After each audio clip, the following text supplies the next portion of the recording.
La population de Bafilo a beaucoup souffert dans le parti. L'ancien temps. Dans l'ancien temps, la population de Bafilo a trop souffert. Vous voyez le marché, notre marché. Est-ce que c'est là où toute cette population peut venir au moins faire un commerce digne de ce nom? Je dis non. Vous voyez notre rue là, c'est une rue qui date depuis le 16e siècle. Et c'est une route qu'on appelle la route transcontinentale. Elle devait être goudronnée.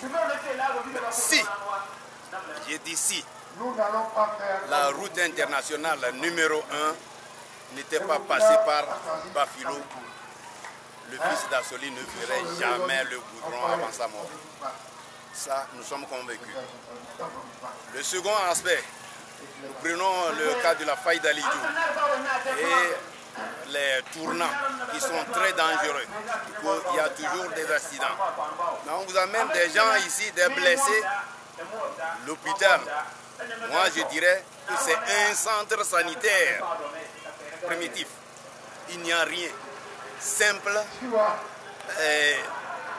entorse, on vous tâte, vous vous sentez mal, ah, bon, on ne peut plus rien, on ne sait pas qu'est-ce qu'il y a dedans. Donc allez directement à Kara. Simple radiographie, il n'y a pas. Vous avez votre femme qui veut accoucher. Est-ce que vous pouvez accoucher de vous-même? On ne peut rien faire. Échographie, rien. On vous envoie à Kara. D'abord, on vous appauvrit. Arrivé à Kara, vous devez payer les médicaments et tout ça là. Même pour votre nutrition, peut-être c'est vous qui allez vous démerder pour subvenir aux besoins de la famille. Vous voyez, vous vous retrouvez étranger dans une autre ville.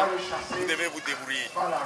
Et on dit qu'on cherche notre bien-être, mais les premières nécessités de la population d'Assoli en manque toujours.